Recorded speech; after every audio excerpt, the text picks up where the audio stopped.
Ay, sí, no, qué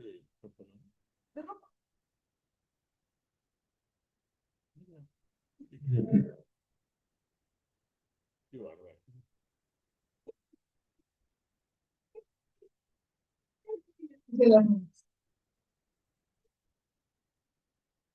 No, pues,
ahora entiendo el yuno, cada día lo entiendo más. Pues ahora resulta que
Sí. Sí, ese es su esposo.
Ya,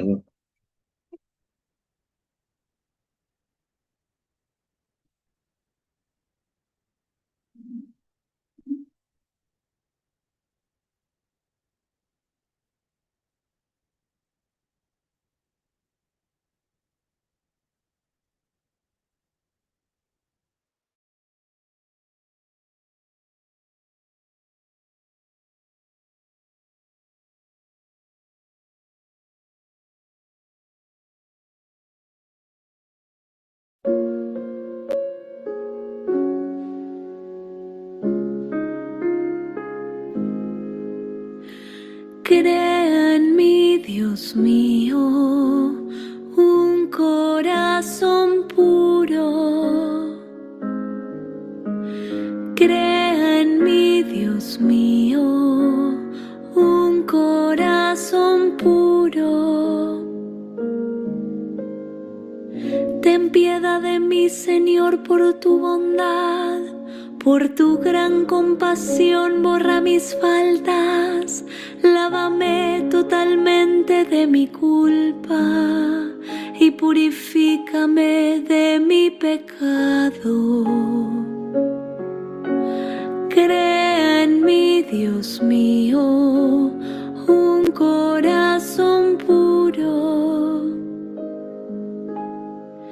Crea en mí, Dios mío, un corazón puro y renueva la firmeza de mi espíritu. No me arrojes lejos de tu presencia, ni retires de mí tu Santo Espíritu. Crea en mí, Dios mío, un corazón puro. Devuélveme la alegría de tu salvación, que tu espíritu generoso me sostenga. Yo enseñaré tu camino a los impíos y los pecadores volverán a ti. Crea en mí, Dios mío, un corazón puro. Crea en mí, Dios mío, un corazón puro.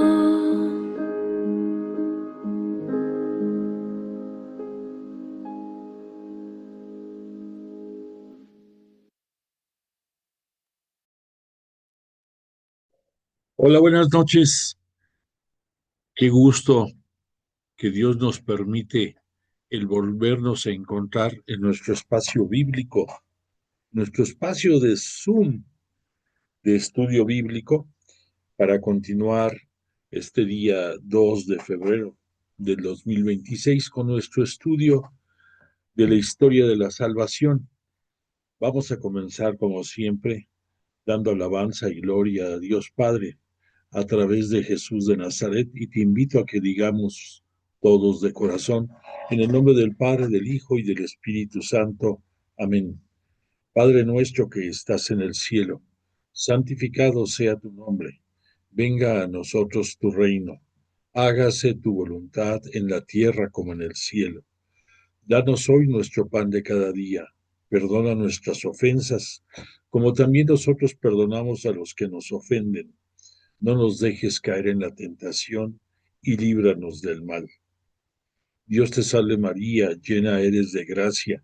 El Señor es contigo. Bendita eres entre las mujeres y bendito el fruto de tu vientre, Jesús. Santa María, Madre de Dios, ruega por nosotros pecadores, ahora y en la hora de nuestra muerte. Amén. Gloria al Padre, al Hijo y al Espíritu Santo, como era en el principio, ahora y siempre, por los siglos de los siglos. Amén. E invocamos al Espíritu Santo y decimos: oh Espíritu Santo, don de Dios y fuerza de lo alto, fuente de agua brotante de vida eterna, desciende y mora en nuestros corazones. Haznos verdaderos adoradores del Padre. Condúcenos a la plenitud de la verdad y transfórmanos en testigos de Jesús para llevar su nombre hasta los confines de la tierra. Amén. Bueno, pues le damos gracias a Dios Padre por la bendición y la oportunidad de estar reunidos hoy, y agradezco a ti muy especialmente porque mira, se me barrió del tape completamente que hoy, día 2 de febrero, pues para muchísima gente es un día inhábil, y se me fue el no haber previsto eso, y pues por lo tanto yo sé que esta noche no vamos a tener la afluencia de compañeros como es la costumbre semana con semana, y te pido una disculpa porque fue error mío de no haber suspendido esta clase, y te agradezco el que estás aquí esta noche y probablemente sacrificando parte de tu tiempo de descanso. Gracias de verdad y disculpa. Por otra parte, quiero eh, agradecer a Jesús de Nazaret y al Espíritu Santo, como todas las sesiones, que nos tienen la gracia de acompañarnos para agudizar nuestros sentidos y poder entender mejor la sabiduría de Dios manifestada en las Sagradas Escrituras, y que forma parte de nuestro interés de ir conociendo más acerca de su palabra. Les agradecemos y les encomendamos también mucho nuestra intención particular de esta noche.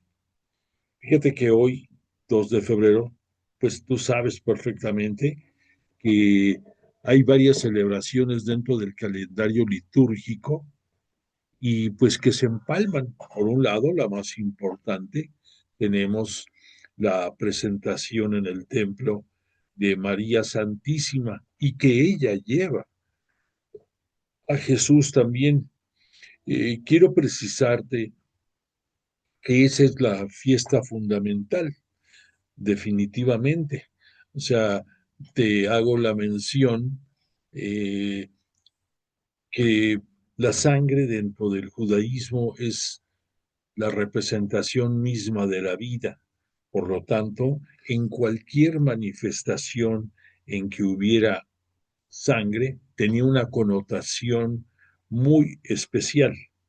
Y de esto no se liberaba el que, obvio, durante un parto se genera sangre, y por lo tanto, de acuerdo a sus costumbres, de acuerdo a sus tradiciones dentro de los judíos, esto simboliza la impureza Por lo tanto, es por lo que dentro de su legislación y antes de su legislación, en su tradición, estaba puesto que una mujer debería de acudir al templo para purificarse ante los sacerdotes, llevando la ofrenda que esto implicaba, y era 40 días después del nacimiento si el producto de su parto había sido hombre, y 80 días si había sido mujer. No me preguntes por qué la diferencia, pero así era. Y entonces, en esta ocasión, pues María se presenta a cumplir como buena judía el precepto que le marcaba su ley. Por otra parte, tenemos el evento de que ella lleva a Jesús, porque Jesús era, al ser el primogénito y al ser varón, era consagrado al servicio de Yahvé, de Dios Padre. Y los padres tenían la potestad, si ellos así lo decidían, de hacer un pago en monedas de plata, de ciclos de plata, que eran los que era el cuño corriente que había allí en el templo de Jerusalén, si querían liberar al primogénito de esa responsabilidad de estar dedicado al servicio del Altísimo. Entonces, en esta ocasión, sus padres, José, su padre legalmente aquí en la tierra, y María, su madre por siempre, por toda la vida, acuden al templo por la purificación de María y ofrecen las dos tórtolas que era lo mínimo que podían ofrecer para que quedara la evidencia de su purificación. De estas dos tórtolas, una era la costumbre sacrificarla, y con la sangre de esa tórtola sacrificada, que cayera sobre la otra tórtola que quedaba en libertad. Era parte de los ritos de su tradición en la purificación. Pero el punto segundo más importante es que Jesús, sus padres, José y María, no reclaman la potestad que tienen de poder pagar a través de esos ciclos de plata el que no fuera consagrado al Altísimo. Por lo tanto, desde su presentación en el templo, en la presentación de María, se refrenda la misión de dar servicio al Altísimo en el caso de Jesús.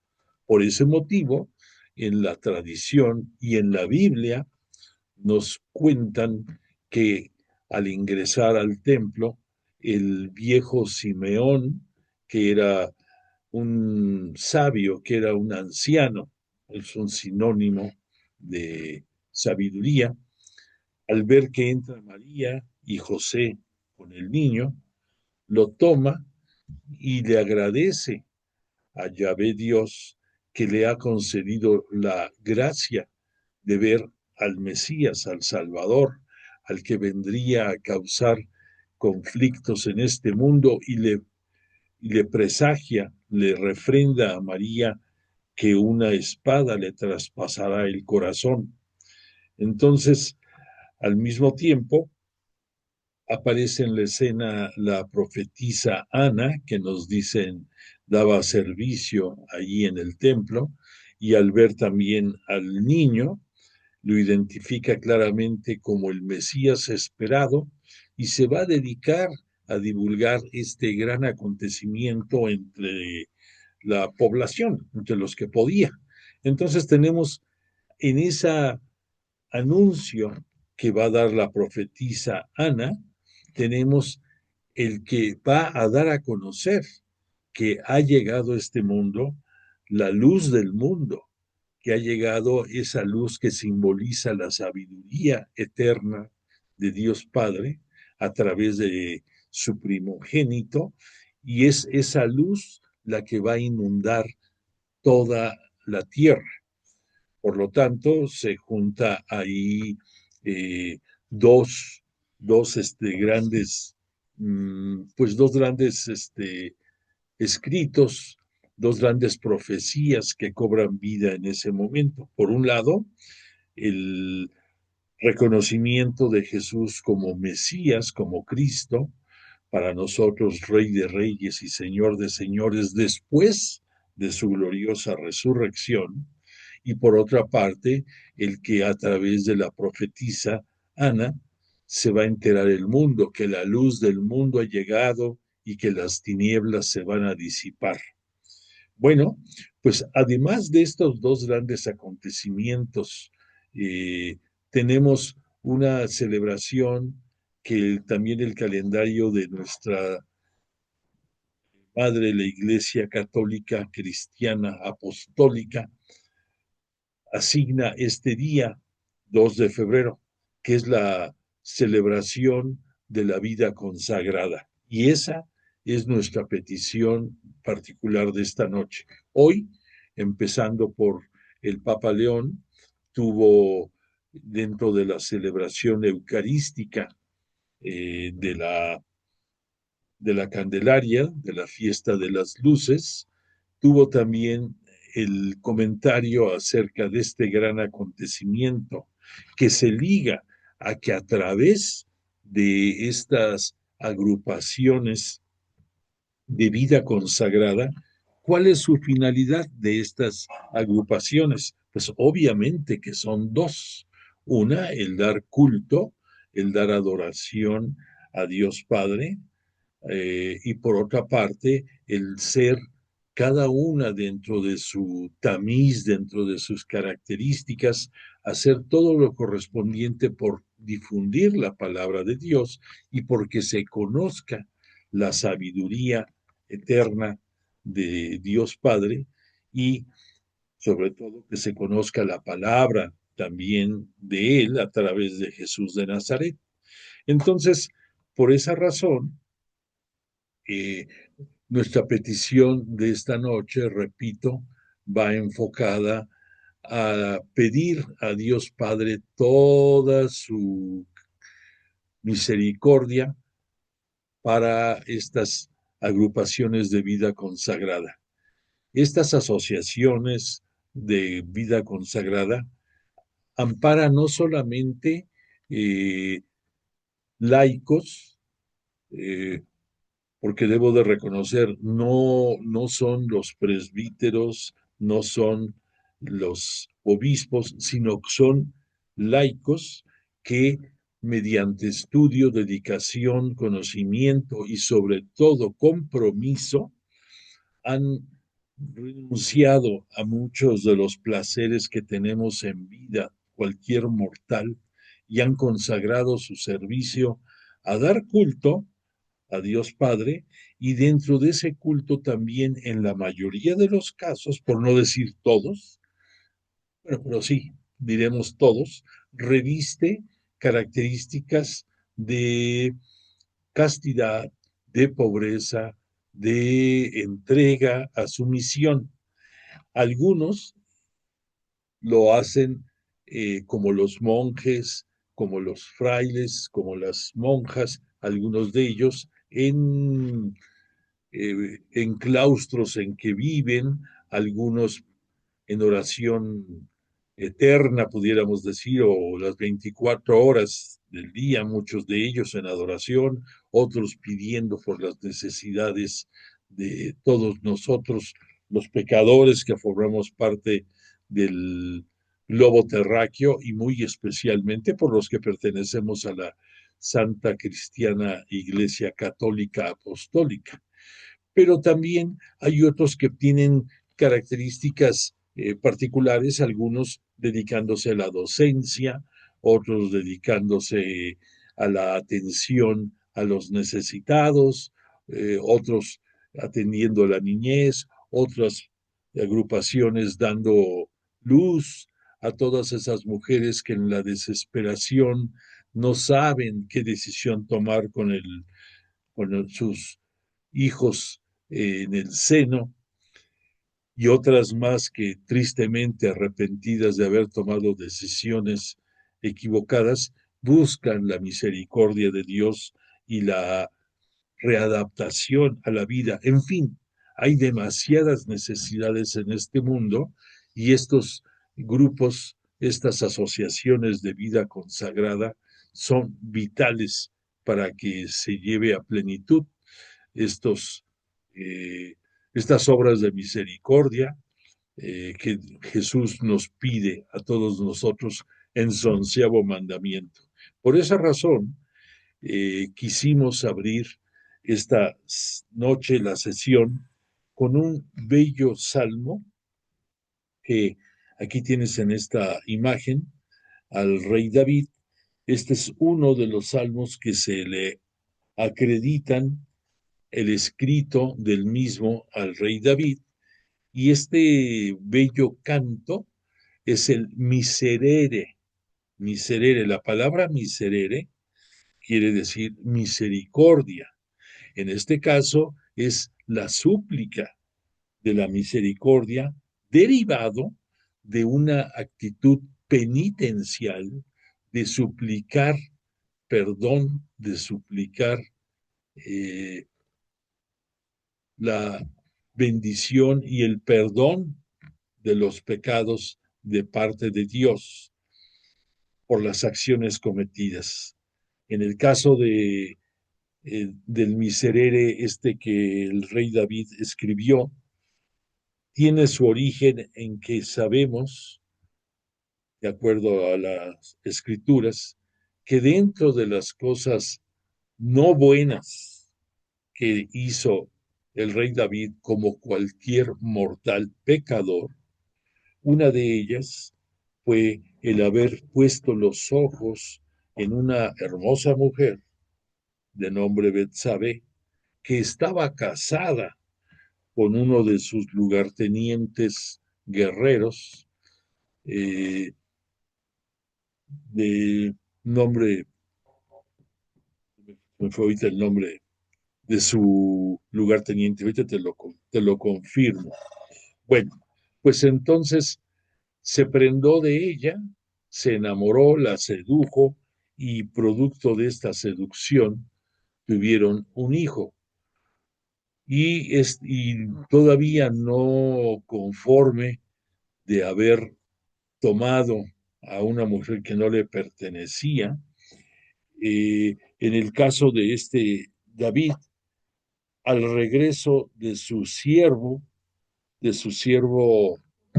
Urías, perdón, de su siervo Urías, aquí mi asistente ya me puso al día, urde un plan para que en la siguiente batalla lo pongan al frente, y de esta forma, por la obediencia militar que le demostraba Urías, pues él muere. Por lo tanto, Betsabé pues ya no tiene marido, pero la acción de que no tuviera el marido provino de la decisión del rey David. Producto de esto, Dios le va a tener la misericordia de poder continuar con esta nueva vida, pero dentro de las penas terrenales que va a tener que soportar. Una de ellas será la muerte de este vástago, producto de esta relación pecaminosa entre el rey David y Betsabé. Posteriormente vamos a ver que Dios les va a conceder la misericordia a Betsabé de tener una influencia muy, muy importante sobre la historia de la salvación, porque será otro de los hijos que van a procrear el rey David y ella, el caso concreto, Salomón, el que va a sucederle en el trono, y que de esa sucesión, pues mucho tuvo que ver Betsabé. Entonces, pues la petición de misericordia de parte del rey David fue profunda, hubo un arrepentimiento muy fuerte, hubo una también un reclamo muy fuerte de parte de del sacerdote que le reclamó las acciones que tuvo con estas incestuosas acciones. Y todo esto cambió mucho la forma de pensar del rey David. Entonces, esta petición de misericordia, este miserere, es uno de los salmos más conocidos y era uno de los salmos predilectos del extinto Papa San Juan Pablo II. Era uno de sus preferidos y sugería que lo tuviéramos siempre en nuestra boca y corazón, porque todos pues tenemos condición pecadora desde nuestro nacimiento, desde antes de nuestro nacimiento, y gracias a la misericordia de Dios podemos no solamente ir cambiando, sino en muchas ocasiones siendo grandemente recompensados por gracias y dones de parte del Creador que nos permite llevar a cabo nuestra misión en este mundo.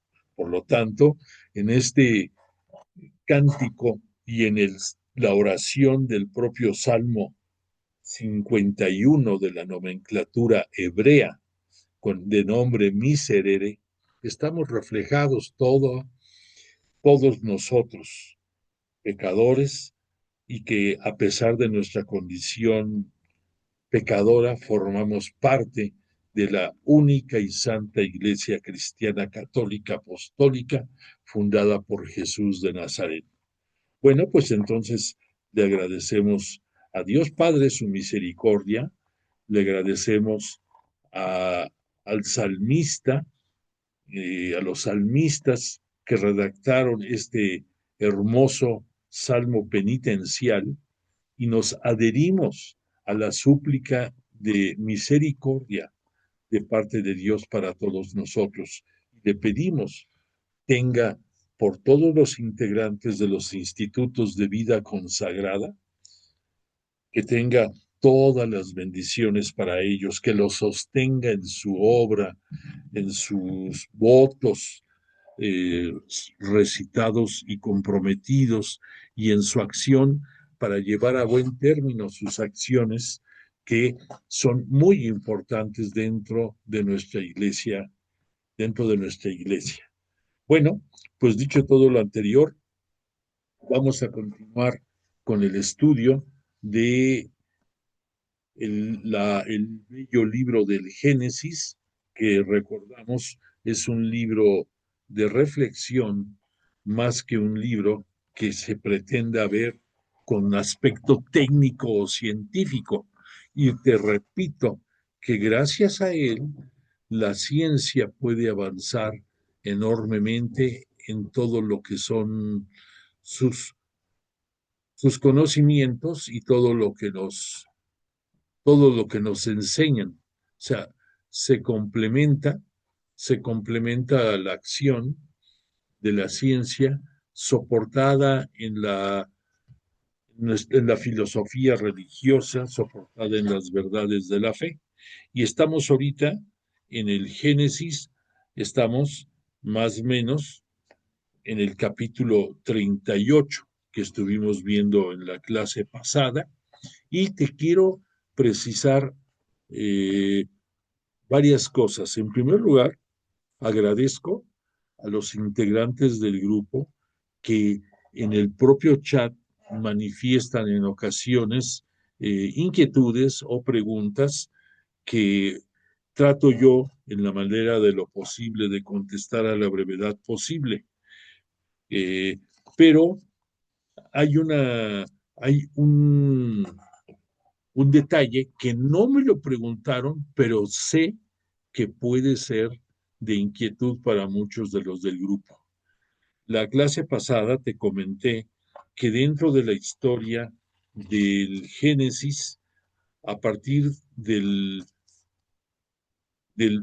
capítulo 37, en donde nos pone como título Historia de José, yo te hice el comentario de que había un apartado dentro de la Biblia, no puesto con palabras, pero que tenía una función muy importante, que era el de historias edificantes. Te quiero precisar qué debemos de entender por historias edificantes. Hay dos tendencias. Uno, que las historias edificantes es algo que nos puede eh, transformar, que nos puede hacer crecer. Y por lo tanto, la palabra edificante la podemos relacionar un poco con construcción, con edificar. O sea, si tú vas a construir algo grande, vas a edificar.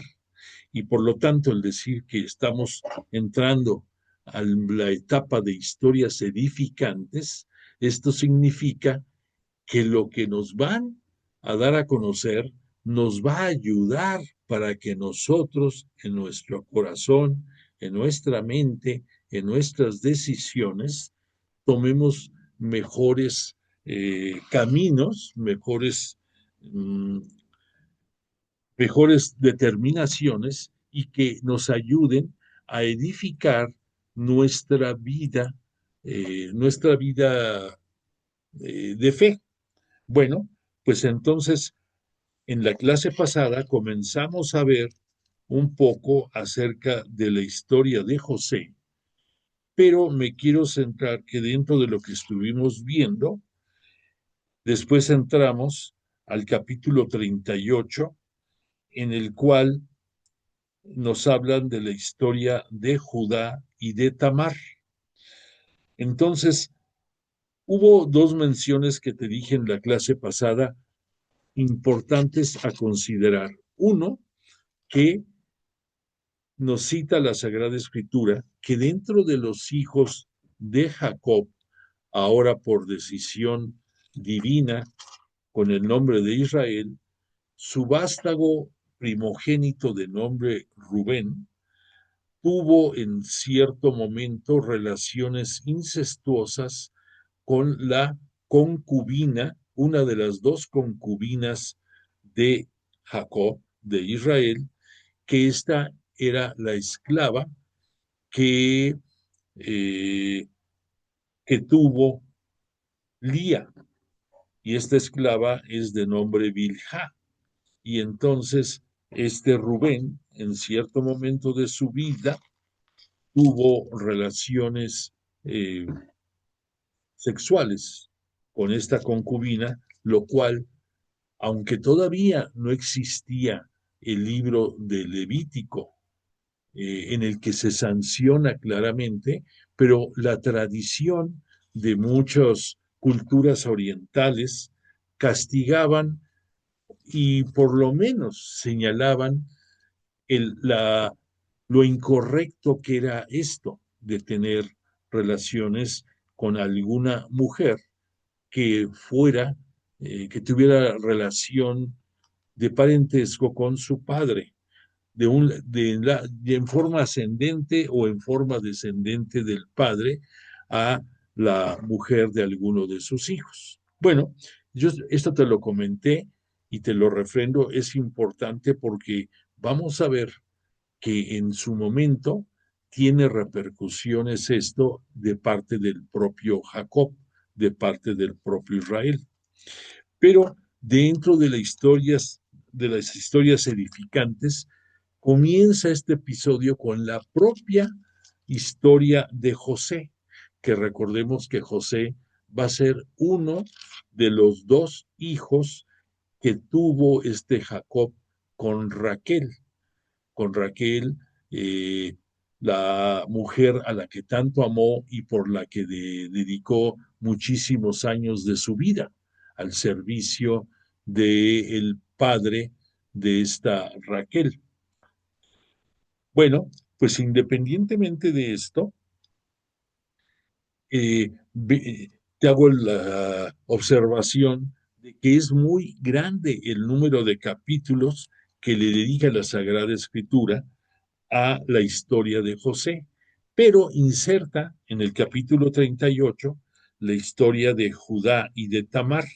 Y quiero decirte que esta Tamar corresponde a una de las cuatro mujeres muy importantes dentro de la historia de la salvación. De hecho, son cinco las mujeres muy importantes dentro de la historia de la salvación. Y para esto lo digo porque hubo una pregunta dentro de la clase, dentro del chat de esa clase de la semana pasada, en que preguntaban acerca de estos episodios de la genealogía de Jesús, porque sabemos que hay dos narrativas genealógicas acerca de Jesús de Nazaret, y una corresponde a San Lucas dentro de su evangelio y otra corresponde a San Mateo dentro de su evangelio. Quiero precisarte, eh, puntualizarte un poco más esto, porque, no, porque te va a ayudar a comprender, por un lado, detalles importantes dentro de la genealogía de Jesús. Y por otra parte, te va a ayudar a entender un poco mejor el concepto del porqué de historias edificantes. Mira, en el Evangelio de San Lucas cita él la genealogía de Jesús dentro de su, dentro de su evangelio, no en un principio, sino lo va citando hasta el capítulo número, permítame, déjame localizarlo aquí, en el capítulo número 3, si no me equivoco. Permítame un segundo. Sí, en el capítulo 3. En el capítulo 3, San Lucas nos va a hablar de la genealogía de Jesús, y la genealogía de Jesús nos las va a explicar de manera tal que va a comenzar desde el propio Adán. Es una historia larga y nos va hablando de cómo se fue dando, comenzando con el propio José, su padre legal, esposo de María, aquí en la tierra, y de ahí, yéndose hacia atrás, va a llegar hasta el propio Adán y cierra el capítulo diciendo: hijo de Set, hijo de Adán, hijo de Dios. O sea, San Lucas nos va a remontar a una genealogía desde que llegó Jesús a este mundo, siguiendo todas las líneas proféticas incluidas, pero siguiendo también la, la orden, la razón, pudiéramos decir, física, carnal, de todas estas generaciones, hasta llegar al propio Adán, hijo de Dios. Bueno, y la otra genealogía que tenemos, que es la de San Mateo en su Evangelio, ahí cambia diametralmente. ¿Por qué? Porque este Mateo, como buen judío que fue, pero también como la, su evangelio iba destinado a que los creyentes judíos tuvieran todo el soporte para dejar el judaísmo y pasar a ser miembros de la Iglesia Cristiana Católica Apostólica fundada por Jesús. Entonces él sigue la tradición de los judíos, y dentro del judaísmo el punto de partida más importante era el hablar de la genealogía de cualquier persona, esa persona de quién era hijo y de quién era nieto y de quién era bisnieto, etcétera, etcétera. Por esa razón, la genealogía de Jesús así sigue con rigor esta presentación desde su primer capítulo. dentro de su evangelio, por un lado. Por otra parte, dentro de la costumbre del judaísmo, se soporta toda la sucesión genealógica por parte del padre, por parte del hombre, no por parte de la madre. Ese punto es muy importante. Y entonces, en el caso de Mateo, él nos va a hablar de la genealogía de Jesús partiendo de Abraham, por ejemplo. En su capítulo primero dice, libro del origen de Jesucristo, hijo de David, hijo de Abraham. Abraham engendró a Isaac, Isaac engendró a Jacob, y así va siguiendo. Y al llegar al final, vamos a ver que en su versículo 18 cita, en el 16, perdón, dice, y Jacob, otra persona de nombre Jacob, dentro de esta línea sucesoria, dice, y Jacob engendró a José, el esposo de María, del que nació Jesús, llamado Cristo. Entonces, aquí vemos que dentro de la narrativa de la genealogía de Jesús, aquí dice, Jacob engendró a José, el esposo de María. Entonces, nos cita aquí a María como una mujer importantísima dentro de la historia de la salvación desde el punto de vista genealógico. Pero no es solamente María la única mujer que aparece en la narrativa de Mateo, sino que, por ejemplo, nos dice en su versículo tercero, Judá, lo que estamos estudiando, lo que vimos en la clase pasada, engendró de Tamar a Fares y a Sara.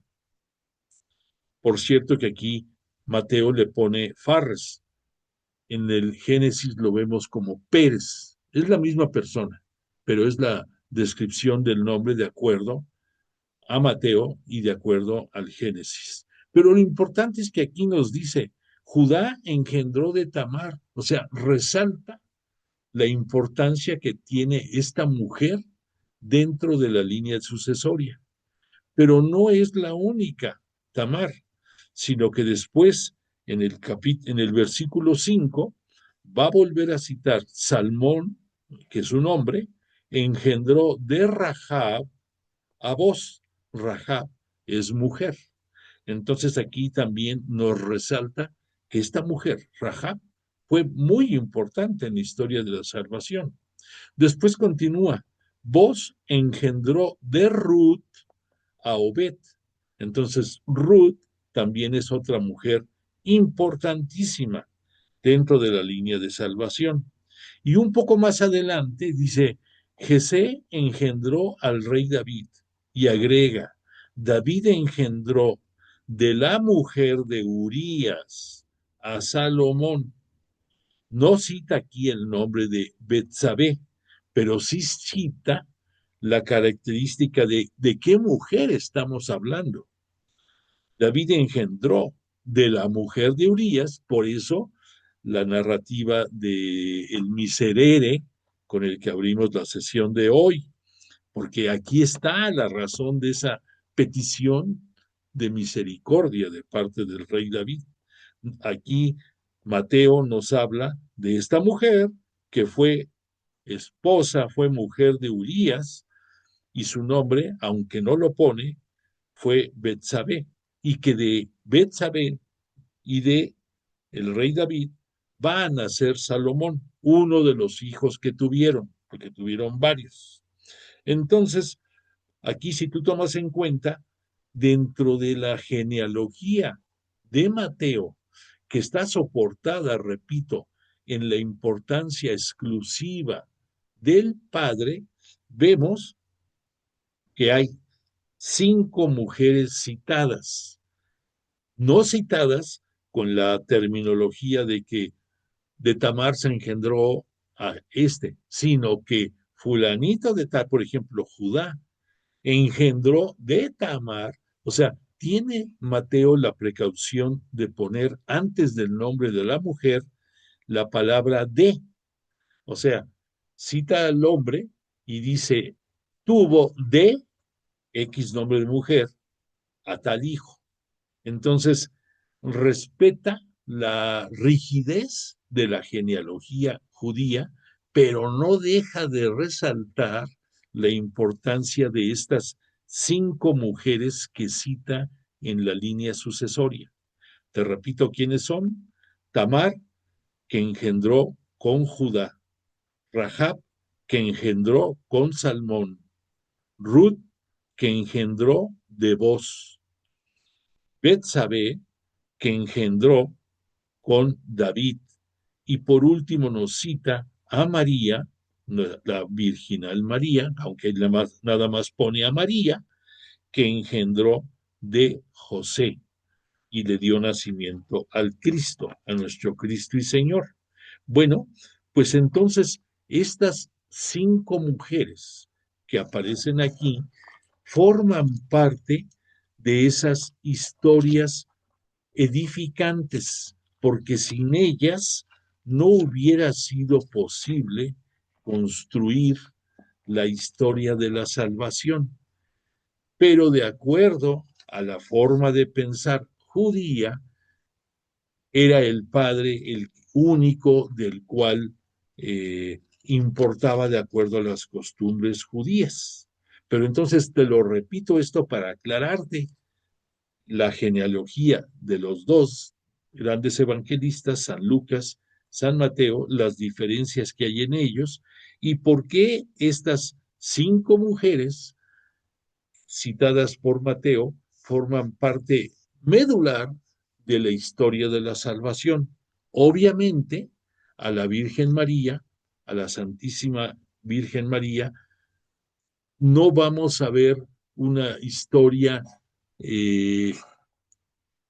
específica dentro de la Sagrada Escritura, más lo que nos cuenta Lucas dentro de su evangelio, de que estuvo casada con José, que entre la petición formal en la cual ya se consideraba a la mujer como mujer legítima del hombre y el momento del ritual, pudiéramos decir, del matrimonio, podía haber un tiempo indeterminado que, sin embargo, ya se consideraba mujer del hombre a la doncella que había seleccionado.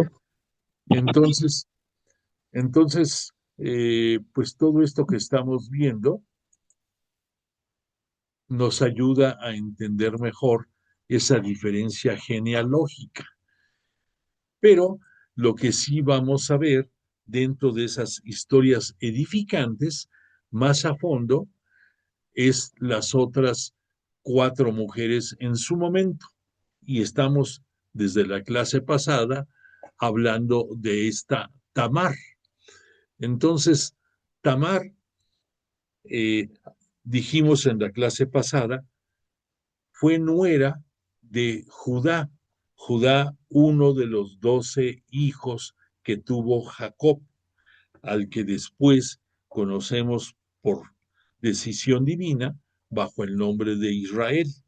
Entonces, en este caso, Judá, a su vez, tuvo 3 hijos. Su hijo mayor se casó con esta Tamar y no tuvieron descendencia. Y dentro del judaísmo, la procreación es lo fundamental dentro de las uniones entre hombre y mujer. Y si no tienen descendencia por muerte del esposo, como fue en este caso, que el primer hijo de Judá, de nombre falleció, entonces el segundo hijo que tuvo Judá, de nombre Onán, tenía la obligación de tomar por mujer a la viuda, a su cuñada viuda, y buscar que tuviera descendencia para que el nombre de su hermano difunto no quedara en el olvido, en el anonimato, para que le diera trascendencia y gloria al difunto esposo. Bueno, pero vemos que de acuerdo a la narrativa del Génesis, este Onán no deseaba tener hijo con esta Tamar, y entonces ya en el momento de la intimidad, al momento más importante de la relación, él se separaba de ella para no propiciar que pudiera ser fecundada. Pero esta acción no fue bien vista por Yahvé Dios, por Dios Padre para nosotros. Y entonces castigó a Onán por no asumir su responsabilidad eh, familiar e histórica, y también le ocasionó la muerte. Y entonces quedaba un tercer hijo que en ese momento era pequeño, y este último hijo tenía el nombre de Selah. Judá, padre de Selah, le dice a Tamar que se vaya a vivir a casa de su padre, al padre de Tamar, y que espere a que crezca Selah, y que Selah será su futuro hombre con el cual pueda darle este pues darle un hijo a la sucesión de este Bueno, pero este Selah en aquel tiempo era todavía pequeño, no llegaba a ser adolescente, y aunque no tenía ya marido, esta Tamar, la autoridad moral de Judá era muy fuerte como suegro, y por eso le dice, vete a casa de tu padre y ahí espera a que Selah crezca y será quien vuelva a ser tu hombre, tu marido. Se va esta Tamar, ve que está pasando el tiempo, y en un momento determinado se entera de que Judá, su suegro, va a pasar por X lugar, y que, porque va a llevar sus ganados a esquilar, y entonces ella urde la decisión de hacerse pasar por una prostituta, pero no cualquier prostituta, te lo quiero decir, porque, porque había prostitutas al servicio de cualquier hombre, y habría otras que estaban al servicio de los consagrados al servicio hacia, hacia Yahvé, lo que le decían prostitutas.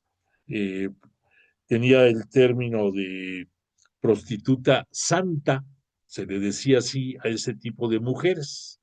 Pero en este momento, Judá, que va en camino, ella nada más ve una mujer que traía puesto un velo en la cara y que estaba vestida a la usanza de cualquier prostituta. Él va con su hijo Selah acompañado, ahí advierte esta Tamar que Selah ya creció, que ya está en condiciones de poder ser, de tener relaciones con ella. Y pues ahí ella le queda claro que Judá no se la está dando ya para que tengan ese hijo deseado en la sucesión.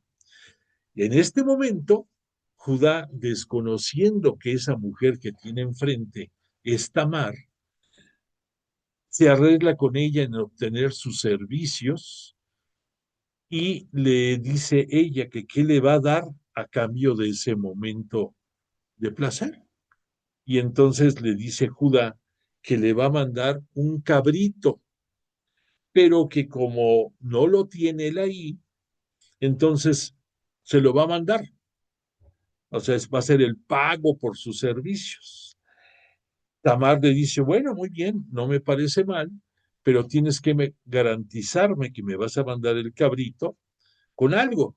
Y este Judá le entrega su anillo, le entrega también el bastón, el bordón, el palo, la madera con la que se apoyaban para caminar por toda esa zona, por la comarca, y también le entrega su cordón. El cordón es lo que pudiéramos identificar ahora como su cinturón. Estas prendas pues eran claves porque cada persona tenía las suyas diferentes a lo de los demás. Entonces esta Tamar acepta, obtiene esas prendas. Posteriormente Judá regresa a su ciudad y no queriendo fallar al compromiso, manda a uno de sus mensajeros a llevar el cabrito para dárselo a la prostituta. Llega al lugar en que había sido el encuentro entre Tamar y Judá, pero pues ahí pregunta, oigan, la prostituta, la santa que estaba por aquí, y le dicen que ahí nunca ha habido ninguna prostituta. Y pues se queda sorprendido este hombre. Regresa con Judá y le explica lo sucedido. Poco tiempo después de esto, más o menos nos cita la escritura, 3 meses después, le llega la noticia a Judá de que Tamar, su nuera, estaba encinta. Y entonces él secunda la petición que a estas prostitutas santas les quedaba como pena por una acción como esta, que era el ser quemadas. Se oye muy agresivo, pero era sus costumbres y leyes, sus tradiciones con relación a este tipo de prostitutas. Entonces, Judá se va a enterar después que apresando a esta Tamar y llevándola para ser sacrificada, para ser quemada, le dice al enviado de Judá, la persona a la que pertenecen esto, estas cosas es el padre de quien estoy yo esperando hijo.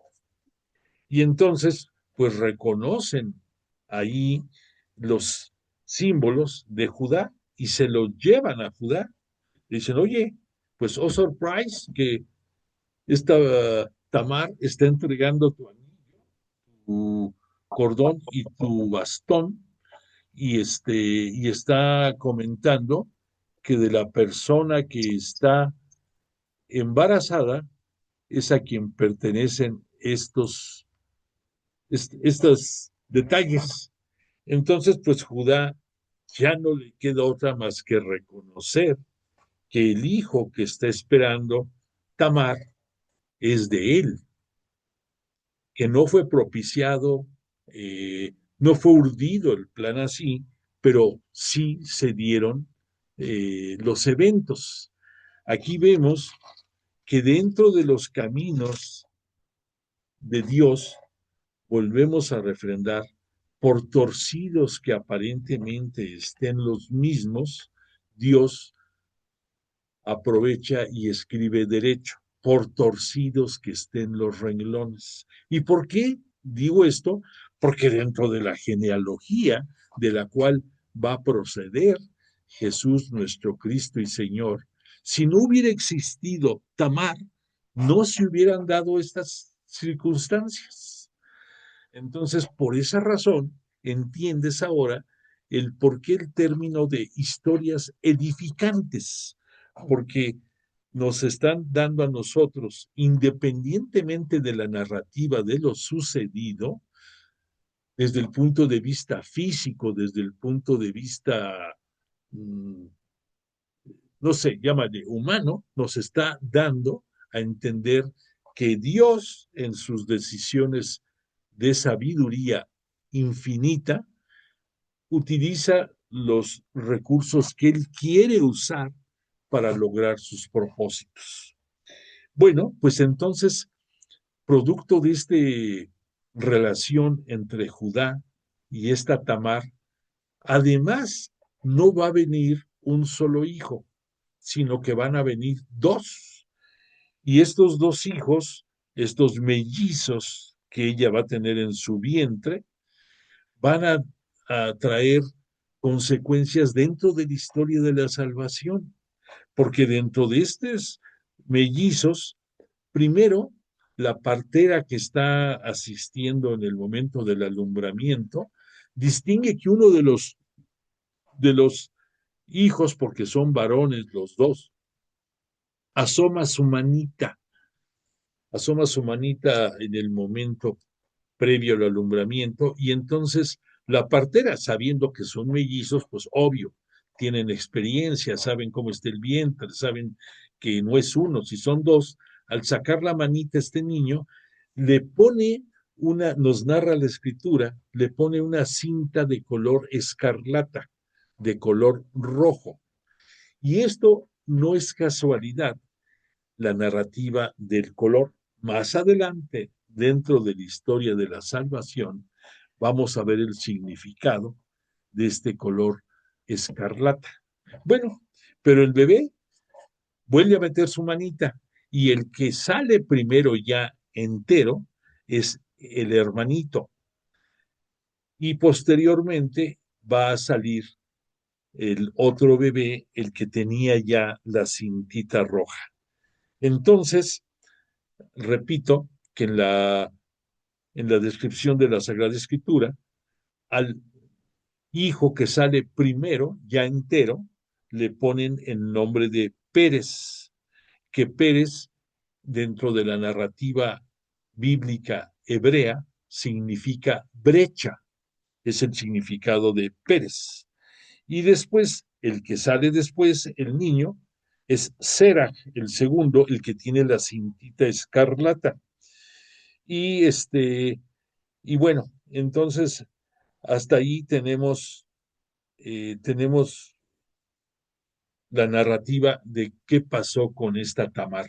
Pero ubícate, porque de allí va a venir gran parte de lo que sucede con las tribus de Israel. En este mapita que tenemos enfrente y que hemos usado, vas a ubicar perfectamente en dónde vamos a tener conocimiento de la descendencia de Pérez y de Sera. Y aprovecho el comentario para refrendar otra de las preguntas y respuestas que hubo de la clase pasada.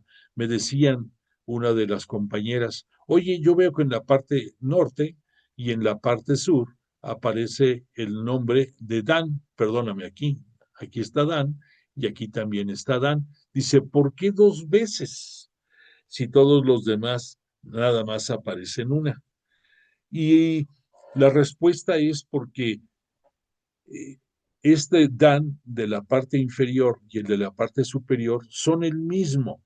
Lo que sucede es que primero se estableció aquí en la parte sur Dan, y de ahí fue surgiendo la tribu de los hijos de Dan.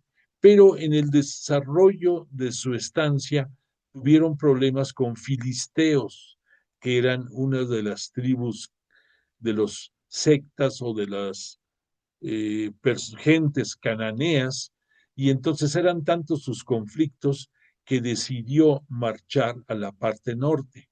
Aquí en la parte norte va a tener con el paso del tiempo una importancia muy fuerte este Dan, porque su nombre Dan significa dentro del hebreo significa juez, y entonces el símbolo de la tribu de Dan va a ser una balanza, que Dan, vamos a ver, es una persona muy astuta, pero también con mucha inteligencia, y entonces se dedicaron en gran parte a impartir justicia, y por eso la balanza los representaba dentro de la historia de la salvación, y uno de sus integrantes más sobresalientes de esa tribu de descendientes de Dan será Sansón.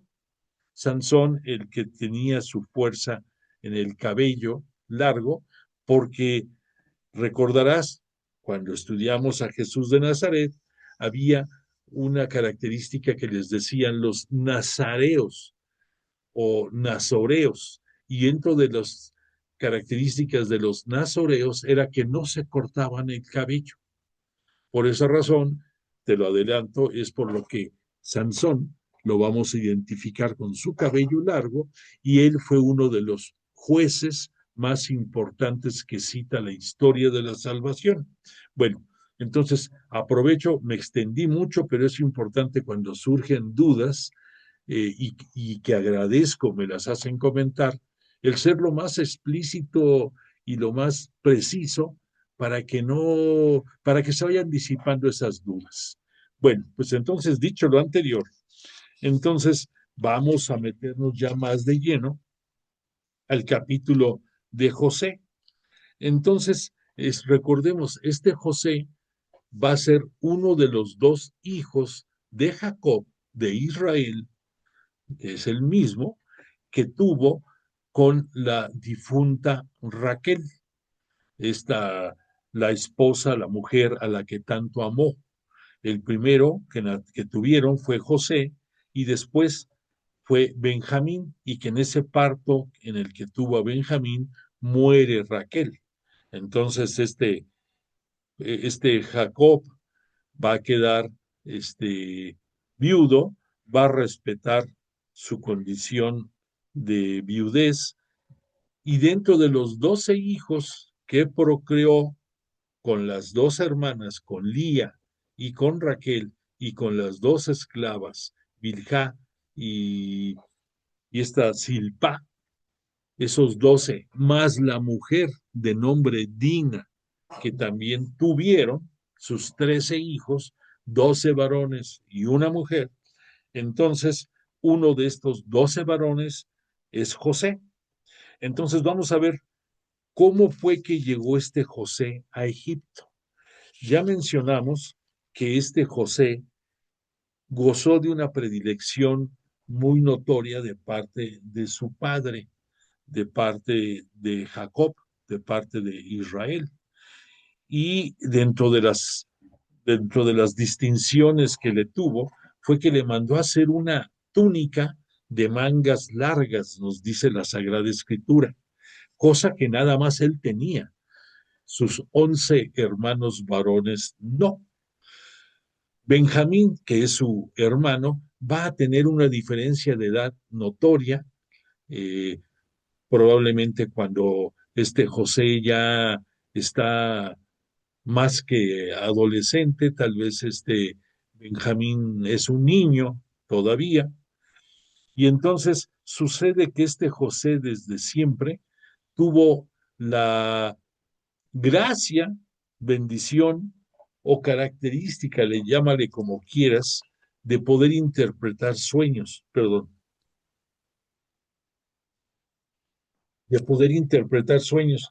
Y entonces a sus a sus 10 hermanos, porque ahí no metemos a Benjamín porque, repito, está pequeño, pero de los otros 10 que más o menos son los mayorcitos, no les caía muy bien este José, en primer lugar porque no todos eran hijos de la misma madre y ellos, eso provocaba diferencias, querramos o no, pues las hay y sigue siendo parte de la actualidad. Pero entonces, este José, dentro de su habilidad de interpretación de sueños, les citó en dos ocasiones sueños que tuvo. Uno, en el que ya comentamos, decía que soñó que era unas espigas, una gavilla que se le llama así al conjunto de espigas, y que había otras 11 espigas a su alrededor, conjuntos de espigas, y que las 11 espigas se inclinaban ante la espiga que era él. Entonces, pues para los hermanos, como dijéramos ahora, cáime bien, ¿no? Me estás diciendo eso, me estás dando a entender que yo voy a ser vasallo tuyo o que te tengo que rendir pleitesía. Entonces, pues era como patada en el hígado para sus hermanos. Otra ocasión, vuelve a comentar un sueño que tuvo, y de este sueño sí se enteró su padre. Y en este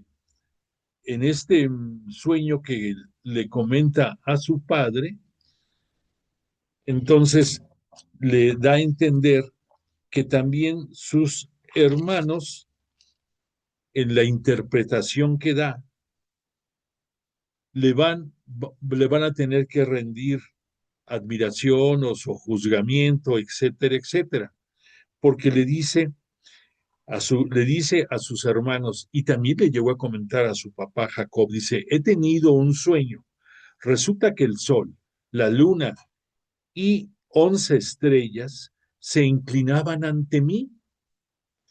Al contárselo a su padre le dijo, ¿qué sueño es ese que has tenido? Es que yo, tu madre y tus hermanos, vamos a ir a inclinarnos por tierra ante ti.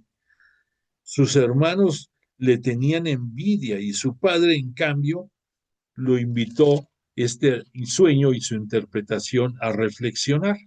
Bueno, pues por todo esto llegó el punto en que van sus hermanos, los, los 10 hermanos, al trasquileo de sus ovejas y este Jacob de repente le dice a José, oye, tus hermanos se fueron al trasquileo, ve y llévales este mensaje.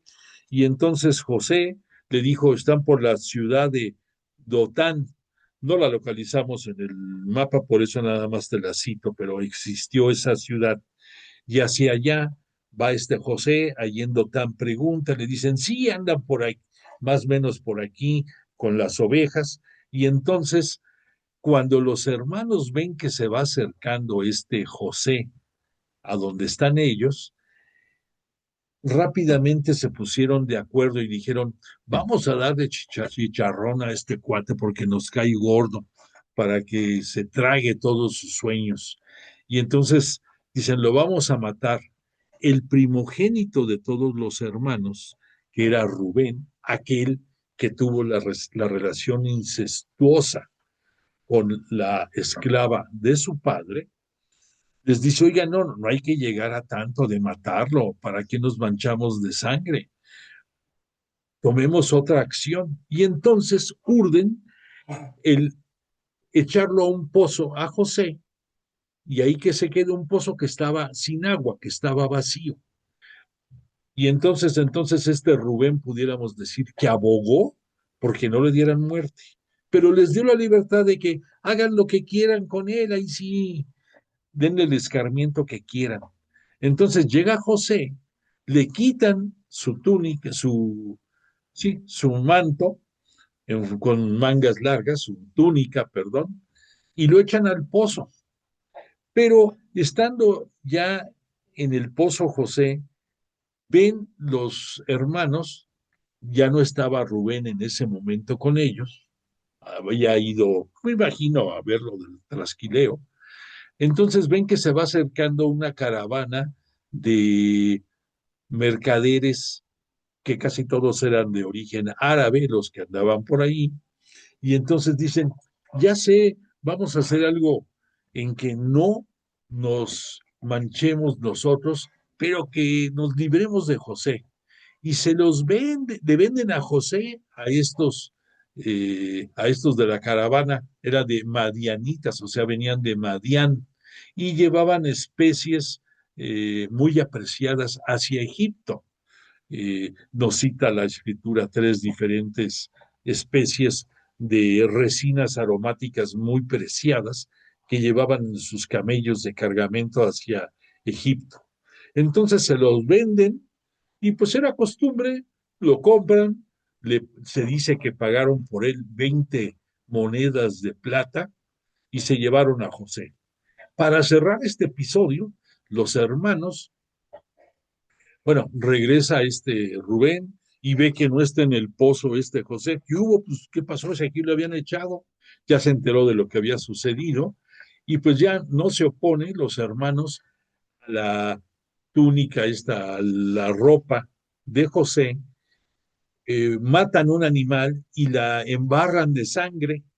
Y entonces al llegar a la casa de Jacob, del padre, le dicen, oye, encontramos esta prenda, este, ¿la reconoces? Y pues claro, Jacob, que sabía que había mandado a José para allá, pues llora tristemente porque dice, pues era la ropa de José Dice, pues a lo mejor algún animal feroz le dio muerte y la encontramos así, pero y por eso te la trajimos. Entonces este Jacob, pues sufre y llora la pérdida de este José y nos dice la escritura que se rasgó las vestiduras, se puso su sayal para vivir el duelo y lo estuvo llorando enormemente. Pero la historia real nos dice que llegan a Egipto estos mercaderes y además de hacer sus negocios con las resinas que llevaban, le venden o le revenden, si tú quieres, a este José, a un personaje muy importante de, de Egipto, un tal Putifar. Putifar.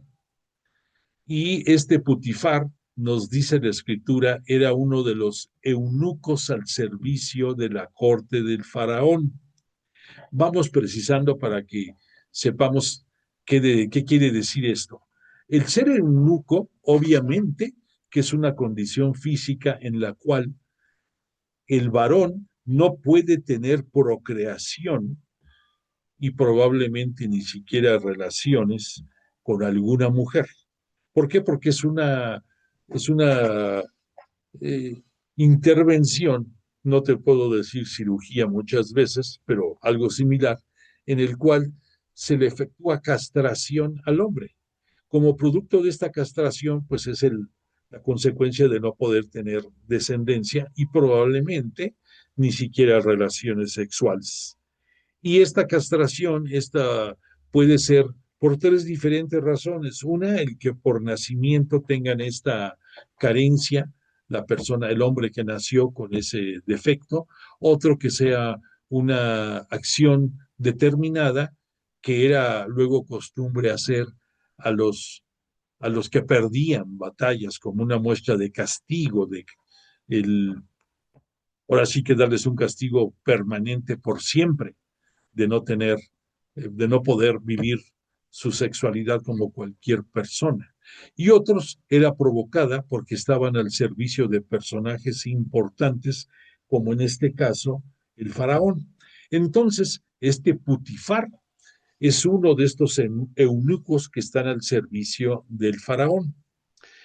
Y dentro de bueno, y la razón por la que los faraones lo tenían, obvio, ellos tenían harenes muy grandes de bellas mujeres que las tenían pues para su complacencia y compañía del faraón, y era una forma de que tuviera hombres varones cuidando de ellas, pero que no revistieran ningún peligro desde el punto de vista de intimidad con las mujeres del faraón.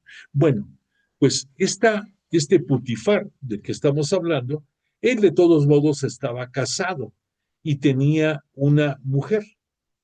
Y entonces esta mujer no está citada dentro de la línea sucesoria de la genealogía de Jesús, pero ya hablando de lo que significan historias edificantes, podrás tú entender el por qué la mujer de Putifar, porque nunca vamos a saber ni cómo se llamó, es parte de estas historias edificantes que nos traen a nuestro razonamiento, inteligencia y sensibilidad enseñanzas grandes. Bueno, pues este José, dice la Sagrada Escritura, era un joven apuesto, de buen ver, era atractivo para muchas mujeres, este José, y entonces este Putifar, que es el eunuco al servicio del faraón, el que lo compró, lo pone a que le ayude a administrar su hacienda, su herencia, su dinero a este José.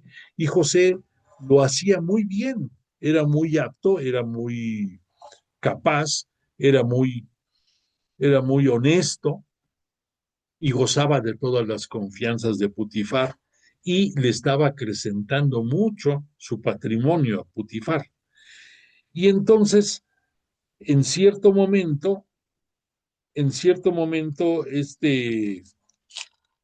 Putifar eh, pues salía para atender todas sus ocupaciones. Y José estaba en la casa, en la gran casa que tenía Putifar, porque recordemos que Putifar gozaba de mucha influencia con el faraón y entonces tenía una muy buena condición económica. Pues entonces sucede que la esposa de Putifar le cautivaba la presencia de José, lo deseaba. Y si entendemos que pues Putifar estaba impedido de darle momentos agradables a esta mujer, pues es entendible que viera a José como un trofeo apetecible para tener intimidad con él. Y muchas veces se le ofreció, se le resbalaba a José. Y José, pues guardando la compostura y yo creo que haciendo acopio de, de rectitud y de pedirle a Dios, ayúdame, Dios mío, porque José era muy piadoso, en muchos momentos estaba en sus sueños y en sus circunstancias siempre muy unido hacia Dios. Y entonces, una de esas ocasiones, la mujer de Putifar se le vuelve a ofrecer a José. José estaba en ese momento prácticamente en una parte de la residencia de Putifar, en que nada más estaban su mujer y él, y queriendo desafanarse, como decimos actualmente, se empieza a ir y entonces la mujer se queda con la ropa de José. Y entonces, después de que José se va para no ser presa de la tentación, la mujer de Putifar empieza a gritar que José, aprovechando su situación, quiso aprovecharse de ella. Y entonces, pues todo mundo lo agarra a José, eh, no les molestó mucho que pretendiera, de acuerdo a la versión de la mujer, burlarse de ella, y entonces llega Putifar después, le dice la mujer lo sucedido, obvio, Putifar se molesta, se enoja y manda a encarcelar a José. Lo manda a encarcelar dentro de la cárcel que estaba al servicio del faraón. Pero pues Putifar tenía mucha influencia, ahí tienen a José, y José con el paso del tiempo va a hacer buenas migas con el responsable, con el alcalde, pudiéramos decirlo, de la cárcel. Bueno, entonces ahí en estas condiciones va a llegar un momento en el cual van a llegar también ahí a la cárcel dos eunucos más. Uno que le daba servicio a la corte del rey con el vino, era el vinicultor, pudiéramos decir, no el vinicultor, sino el que controlaba los vinos y el servicio del faraón de la bebida en los grandes acontecimientos, como un sommelier, dijéramos ahora en términos modernos, y había otro maestro panadero, también eunuco, y ambos llegaron a la cárcel porque en determinado momento el faraón los mandó para allá. Y entonces conocen a José y ya haciendo amistad con él, le comentan que habían tenido ambos sueños muy particulares. Y José les dice, para Dios no hay sueños, cuéntenme lo que pasó. Y entonces le dan la historia de su sueño, le dice el sommelier, pues yo soñé que después de que crecían muchas cepas, o sea, plantas que producen vid, tenía sarmientos que daban uvas muy agradables, y en una copa yo recuperaba el zumo, el jugo de una de estas uvas, de un racimo de uvas, y se lo ofrecía yo al faraón, y y ese fue mi sueño. Y entonces le dice el panadero, yo tuve un sueño muy similar, pero yo soñé que traía unos cestos en la cabeza, cestos de mimbre, o sea, canastos. y ahí traía yo ricos panes para dárselos al faraón, pero al traerlos yo en la cabeza, las aves del cielo picotearon mis panes y llegué y se los llevé yo al faraón y pues también fueron 3 días que mi sueño representaba. Y le dice José, pues miren, son sueños muy parecidos, pero con un final diferente. En el caso del sommelier, de los vinos, eso quiere decir que te va a indultar el rey, el faraón, te va a indultar y a reincorporar a su corte. En cuanto a ti, el panadero, tristemente te digo que tu final va a ser otro porque te va a mandar colgar, te va a dar muerte colgándote. Bueno, hasta ahí quedaron las cosas. Llega un momento en que el faraón va a tener una gran celebración por su cumpleaños y entonces, por necesidad, manda a traer al sommelier, de los vinos y al panadero a que estén allí en la pachangas dando a su servicio para que todo saliera bien. Ahí, como consecuencia de ese servicio, el faraón efectivamente al que se dedicaba al vino, lo indulta y lo reincorpora a su corte. En cuanto al panadero, efectivamente no lo reincorpora y lo manda que lo cuelguen, que lo maten. Y entonces la interpretación del sueño de José se volvió realidad. José a ambos, antes de que salieran de allí, les dijo, acuérdense de mí que estoy aquí apresado injustamente y pues yo no sé cuándo vaya a salir. Obviamente, pues el que se murió, pues ya no podía contar nada. Y el otro, el de los vinos, él sí podía contar, pero se le olvidó y así pasó el tiempo y vamos a ver qué va a suceder con sueños que va a tener el faraón. Tristemente el tiempo se nos va como agua y no hemos podido avanzar ya más y te pido disculpas porque quisiéramos ir avanzando más rápido, pero creo que lo estamos entendiendo mejor. Te pido que des constancia de tu presencia y si eres tan amable, eh, publicita nuestros cursos a quien tú desees para que tengamos mayor afluencia y que podamos disfrutar de conocer la palabra de Dios a través del Espíritu Santo que nos habla a todos nosotros. Yo agradezco tu presencia, dame constancia de tu asistencia y te pongo la canción de cierre deseando para ti una agradable semana, para ti y toda tu familia. Y si Dios lo permite, nos vemos dentro de 8 días. Que descanses.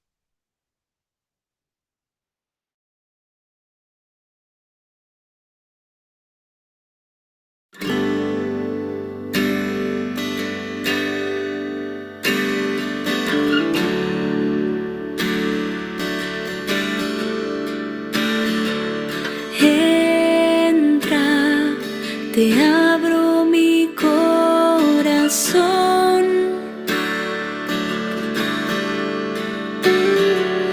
Lléname con tu amor. Inúndame, satúrame.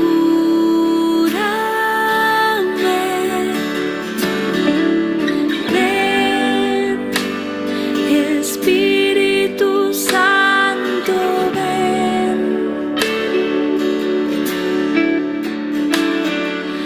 Ven, Espíritu Santo, ven.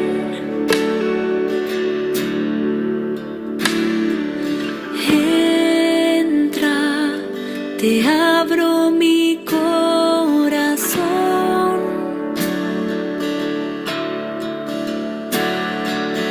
Lléname con tu amor. Inúndame, satúrame.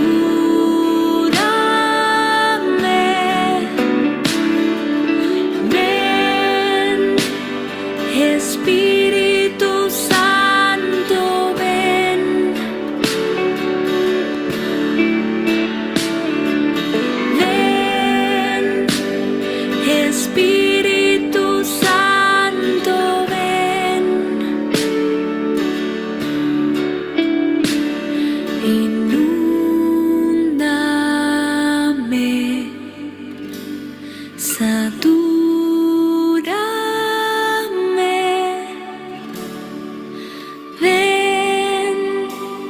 Espíritu